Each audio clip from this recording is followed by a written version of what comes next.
ayon sa ating research mga bro, na nagpakawala nga ang bipar ng mga ng mga fingerlings. So dapat pa nga ba tayo na mamante ng number 9 na lambat para hindi natin mahuli yung mga bangus. Napakarami mga bro. Para po talagang bangusan ngayon.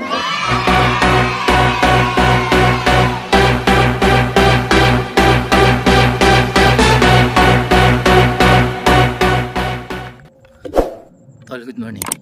Good morning. Maging blessing. Yo, what's up? Good morning sa inyo lahat mga bro. Mapagpalang umaga sa ating lahat at puno ng pagpapala. So tol, pakita mo yung huli natin. Ay mga bro, nakapuno na po tayo ng isang box ng mga bangus. Ayan po, yung mga bangus na huli natin. Mga bro, dapat ay hindi na kami magbablog ngayong umaga. Pero may mga nabasa kasi ako sa comment mga bro, sa ating comment section, na daw.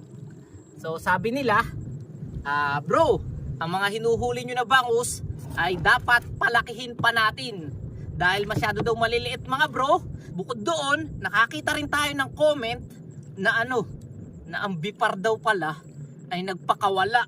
At baka daw, itong mga bangus na to, ay mga bro, ang dami oh. Baka daw itong mga bangus na ito, ay ito yung mga pinakawalan ng bipar sa Laguna, sa part ng Laguna dun mga bro, sa dulo, sa kabila ng Laguna Lake no. At ayon sa ating research mga bro, ay nakita nga natin na nagpakawala nga ang bipar ng mga ng mga fingerlings ng bangus. Kaya tuloy nagkaroon kami ng ng tanong sa aming sarili ni Kagawad. So dapat pa nga ba tayo na mamante ng number 9 na lambat para hindi natin mahuli yung mga bangus na kung ito man nga ay galing dun sa pinakawalan ng bipar. Mga bro, siguro dapat nating malaman at maunawaan ano ba ang dahilan kaya kung bakit pinakawalan iyon ng bipar, di ba? Yung mga bangus na yun. So para ba palakihin? Kasi kung papalakihin mga bro natin yung mga bangus na yun, paano naman yung mga naghahanap buhay at mga mangingisda dito na ang hinuhuli ay ayungin, di ba? Hindi naman pwede na hindi muna sila mangisda dahil aantayin pa nila na lumaki yung mga bangus na ito. Kasi sa mga hindi po nakakaalam, ito pong mga bangus na ganito mga bro ay napakadali pong hulihin sa sa panting pang-ayungin. Sa number 11, number 12, number 10, at ito sa kalat natin, ayan, number 9. Ang target nga rin natin dito mga bro ay makahuli tayo ng ayungin. Kaya meron na nga tayong huli ng mga ayungin. Madami na rin tayong huli na ayungin na malalaki. Nandyan sa loob. Eh kaso nga lang mga bro ay hindi talaga natin maiiwasan na makahuli ng napakaraming bangus. Sige, sabihin na natin siguro na pakawala nga ito ng bipar. Kami po mga bro ay mga mangingisda. At kailangan po namin kumita ng pera. Kailangan po namin makapag-uwi ng isda para may maibenta at para may makain, may maihapag sa sa lamesa. So ganyan po kami mga mangingisda. Kaya sa mga nakikita natin ng mga nagko-comment na dapat daw ay hindi muna tayo nangangalat ng ganito na 9. Mga bro, alangan naman po ang ikalat natin ay number 6. Yung pang mga sabalo at pang malalaki na bangus. Eh wala naman po tayong mahuli. So ano po yung isda na iuwi natin sa pamilya natin, di ba? So Kagawad, tama po ba ako? Pwede po ba makapagsalita? So sige po. At magtatalumpati po ang ating butihing Kagawad. So ayan, nabanggit na nga ni Tol na nangangalat tayo ng pangayungin. So speaking of ayungin sa lambat na kinakalat natin. So ako po yung nag-seminar sa BIPAR nung nakakarang araw. Kasi kasama namin doon ng LLDA, BIPAR. So BIPAR, wala kasi yung BIPAR noon. So isang tanong ko doon mga bro, kasi hinuhuli daw nila yung mga maliliit na mata na nangingisda. So tinanong ko sa Coast Guard o sa nanguhuli. So paano po inangalat ng pang-ayungin kung halimbawa po ba dumayo kami sa may Laguna nang gamit namin pati GIS o 11 at nakahuli po kami ng similya ng bangus, kami po ba yuhulihin? So ayan. So yan po ang tanong ko sa kanila. So sabi po ng Coast Guard, basta nakarehistro ang bangka nyo, at naka ayos sa papel ng inyong mga motor at ang hinuhuli nyo ay ayungin, hindi po kayo hulihin. Sabi ko, paano po pag nakahuli kami ng bangus na malinit ng similya? Ang pagkakasabi po ng BIPAR, ng LLDA ay hindi po. Dahil ang hinuhuli po nyo ay ayungin. So ano na lang po, tawag dito, disgrasya lang o ano nahuli nyo yung bangus. So yan. So yan po yung sabi ng LLDA, hindi daw po hulihin. So kasi tinanong ko po talaga yan. So kasi mahuli po talaga ang bangus. Mahuli po ang bangus sa ano. At sa hindi naman lambat. natin pwede rin pakawalan dahil Yan. mamamatay rin At kami. ang sabi ko nga pala doon, so ang bangus po ay madaling mamatay, hindi pwedeng i-release. So sabi po ng BIPAR, ng LLDA, okay lang daw. Kasi ang hinuli naman natin ay ayungin. So yung mga nahuli po natin, siguro ano na rin. So ang pakawala ng BIPAR siguro para din sa ating mga mangingisda. So ito pong bangus ay hindi po hindi po nangingitlog o namimisa. Tawag doon. Nagkukulture dito Hindi sa po Laguna. nagkukulture po ang bangus dito sa Lawa ng Laguna. So ito po ay inaangkat pa sa sa Bulacan, Nueva Ecija, hindi pa, Valenzuela, Sa mga hatchery. sa mga hatchery. So dito po sa atin ay hindi po ito hindi po nagkukulture. Ayan. So sa lahat po nagko-comment, pasensya na po kayo kung ganito nahuli namin, pero kailangan po namin mabuhay at kailangan namin kumain. At kailangan din po namin na may pakain sa aming pamilya. Ayan. Thank you po. I love you po. I love you all. So salamat po sa lahat nagko-comment. Mga bro, bilang ganti ay bilang ganti ay pinapakawala naman po natin yung mga nahuhuli natin na tilapia na ganitong alalaki. Ayan. Ito po kasi ay huli sa number 9 na lambat. At dahil ang tilapia po ay dumadami dito sa Lawa ng Laguna Lake, kailangan po natin siyang pakawalan. Unless kung meron po tayong fish cage at aalagaan natin yung mga ganito na tilapia, so pwede po natin siyang alagaan. Pero tayo dahil yung mga fish cage natin ay halos kumbaga ay full tank na, papakawalan na po natin itong mga ganitong tilapia. Ayan, papakawalan na po natin. Mga buhay po yan, yung mga tilapia. Pero itong mga bangus po, ayan, gaya na sabi ni Kagawad, doon sa tanong niya, doon sa LLDA ka ba nagtanong? Oh, wala kasi BIPAR nun. Oh, nagtanong po si Kagawad, ang bangus po madali po mamatay. So hindi po natin pwedeng ibalik sa lawa ang patay na bangus. Kaya mas maganda po na pakinabangan na po natin, ibenta natin at iulam po natin. Para syempre makabenta rin po tayo ng isda. So maraming salamat po sa pangunawa. So sana lang po ay maintindihan nyo po at maunawaan ang sitwasyon ng mga mangingisda. No? So yung ganito po na ibenta po namin. 40 kilo yan. Yung ganito po na ibenta po namin 30 pesos to 50 pesos. Pero kahapon ang benta po namin 35 pesos po. Tingnan mga bro. Oh, nakakapanganap po Ayan, tayo. po nito mga bro. Ano ito? Hampok. Ibabalik po natin sa lawa para po kainin ng hito. Ayan. Salamat po sa pangunawa mga bro. Punong-puno na po yung ating box. Umaapaw na. Umaapaw na biyaya. Ayan, tapos na rin po tayo mga bro. Yun nga lang po, ay nagkasama yung ating panty sa bural. Atas saya atras.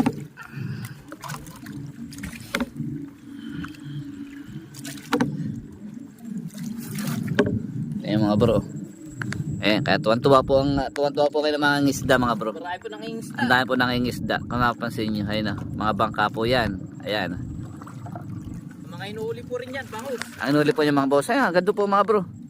So ganito po dito talagang kung ano po yung nahuhuli ay yan pong inaano ng mga mangingisda mga bro. Ayan. Kaya pala mga bro, nabanggit ni Tol, yung dapat nakarehistro yung ating bangka. Yung ating bangka po ay nakarehistro po. Sa mga nagtatanong. So mga bro, pagpaparehistro po ng bangka ay napakamura lang naman po. Kaya kung meron po kayong bangka, iparehistro nyo po. Totoo talaga yun. Importante po yun. Importante. Paso na yata, paso na battery. So paparehistro kasi Paparehistro po natin ang bago kasi po matatapos na po yung kanyang year. tsaka may insurance kasi yan. Naka-insurance ang ating mga bangka. So ako po kasi nangangalaga sa agriculture and fisheries dito sa Kasili. Kaya hindi kaya po natin na magparehistro ang ating mga kababayan. Barangay pala. Sabi. Tagalin ko na kaya to. Ha? Tagalin ko na kaya. Malalo magsama. Hindi na. Marami. Tayo. Tapos na po tayo mga bro. Pero umaapaw pa rin ang biyaya.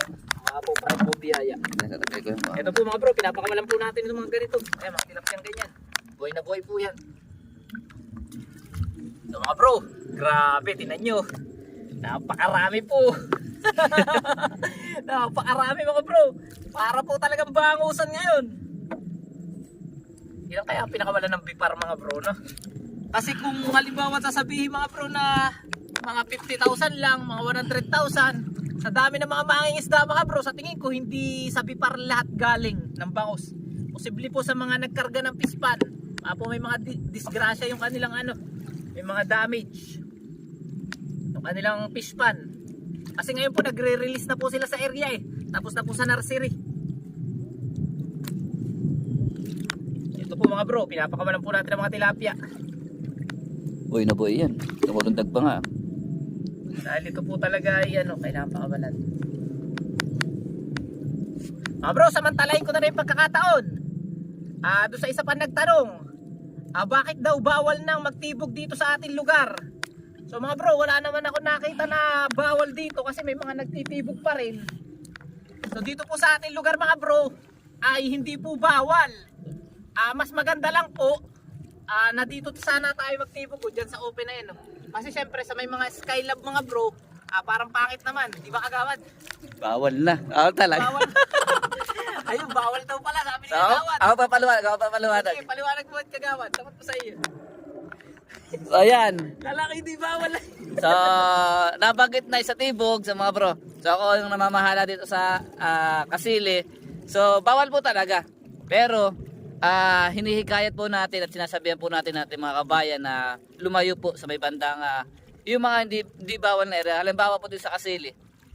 Yung sakop lang po ng Kasili ang inaano namin. Pero hindi naman po totally sakop. Yung malapit lang po sa mga fish cage, scale-up. Dahil ang mga mangingisda po natin ay naghahanap buhay din. Wala po silang mauli. So yan po ang nireklamo ng mga kabarangay po natin.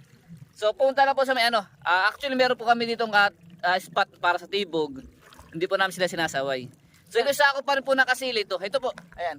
Yan kabuuan po ayan. Ayan, malawak po yun mga bro. Tinatawag po namin dam barge. Ayan. So ang inalam po namin iwag pong pumasok sa looban ng Kasili. Pa rin po tapos, wala na po tayong paglagyan. Napakarami po nating huli for today's video.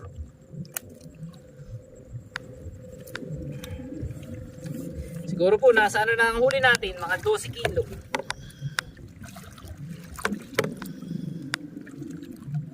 So nga pala yung yung kitang. So yung kitang naman po ay depende na po sa barangay kung ipatutupad nila. Dito po sa atin ay wala po. So meron po tayong papel dyan. Papakita ko papel. O pipicturean ko ba? Para makita nila na talaga. Pipicture ko papasa ko sa iyo.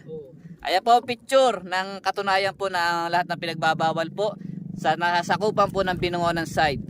So Binangonan side lang po yan. So ang Cardona ay hiwalay po. Yan po yung memorandum nila. Ayan. Yan mo rin na yan po ay hindi lang dito sa ating barangay, kundi sa iba't ibang barangay po yan. Sa iba't ibang barangay po yan. So, unawa na lang po natin. So, kami naman po, ayaw po namin talaga manaway. Dahil kami po naghahanap buhay din.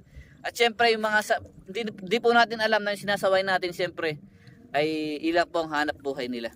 So, kami po ay nalulungkot din. Ayan. So, hindi naman tayo naghihikayat, pero nalulungkot po talaga kami. Dahil kami po ay nangingisda rin. Alam po namin ang sistema ng mga mangingisda. At kami rin po ay nagtitibog, kaya po tumigil po kami pagtitibog. Po kami tumigil. Kaya pansin nyo po, sa vlog natin wala po tayong tibog ngayon. So, Sumusunod po tayo. susunod po tayo sa Alangan pong kami ang magpano kami po nananaway. Ayan, so pasensya na po talaga kayo. So hindi naman po namin kagustuhan yan. So kagustuhan po talaga ng municipal and local government. Ayan. So pasensya na po kayo. Ay mga bro, maraming salamat buti na isipan natin mag-vlog ngayong umaga na. Kasi sabi ko kay Kagawad, huwag muna tayo mag-vlog. Kasi napapansin ko parang ang hinuhuli daw natin maliliit. Sabi ko huwag muna. Pero mas maganda siguro na ipaliwanag din natin at malaman din ng iba sa inyo yung yung katayuan ng mga mangingisda dito. Salamat lang po sa sa pang-unawa lang po naman Kasi mga mangingisda po tayo. Ayan, dami po natin huli mga bro. So ang kalat po natin, 4 na panatampok na number 9. At 2 banatan na number 9, saka 2 banatan po number 8. Pero mas maigi po sa number 9 mga bro. Ayan mga bro. Walang po natin yan.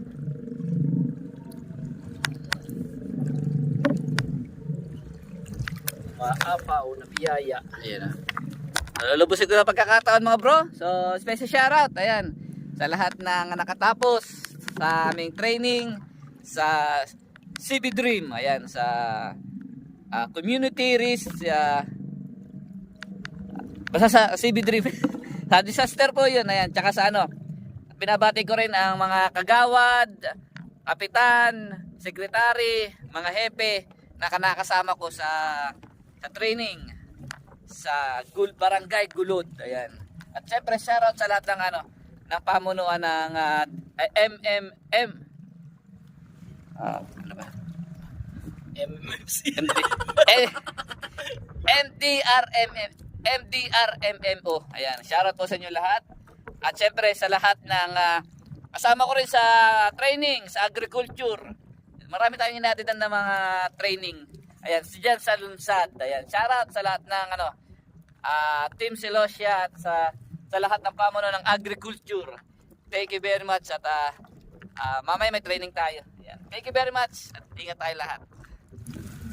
Ay mga bro, malapit na tayo matapos. Ilan di pa na lang pero ito pa rin. Sumasabog pa rin po ang bangus. Para po bangusan mga bro. Napunta po tayo na malakas na amihan. Napadpad na po tayo.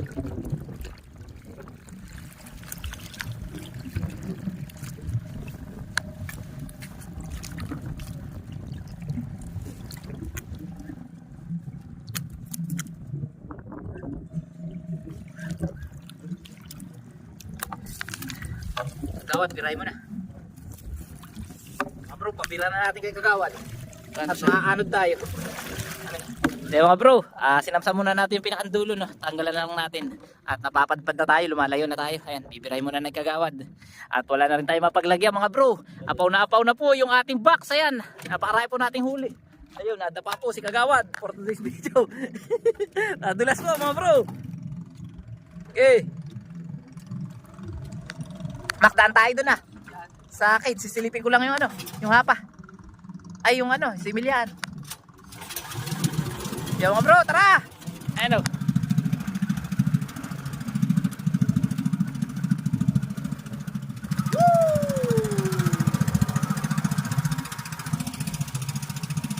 A few moments later. Ayan mga bro, ito na po yung huli natin. Hindi po puno ang box dahil narito na po yung iba. Ayan. Ito po yung laki ang karaniwan laki. Ayan, ganito. Sino na yun? Nay, 2 kilo daw doon sa asawa ng Kuya Apin. 1 kilo kay Kuya Mar.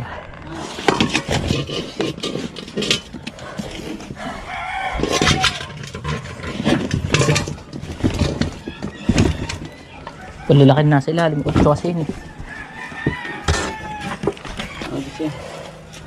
Ay, ikaw lang naman yata magtitinda eh. Pagkano ba ito? Mga bro, ito yung mga ayungin na huli natin. Malaki. Papatipis yan siya 2 kilo rin. Yung malalaki na yung ganito, iwalay natin. Ganito.